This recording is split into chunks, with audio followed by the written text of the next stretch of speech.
King राजा दैदिप्यमान लेकर आपल्या घरात जन्माला यावेत याच्याकरता आईला आणि बापाला शरीर चालवणारा कळावा महाराज.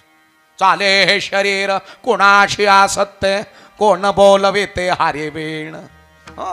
ज्या घरामध्ये परमार्थ नांदला 8-8, 10-10 पिढ्यापासून ऐश्वर्य टिकून आहे दादा, टिकून आहे. तसं आहे तसं वाढत चाललं, कमी नाही झालं.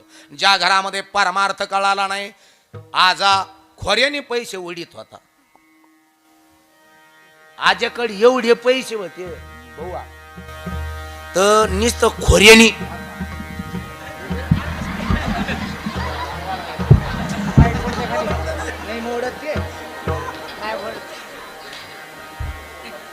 असे पैसे वाढायचा.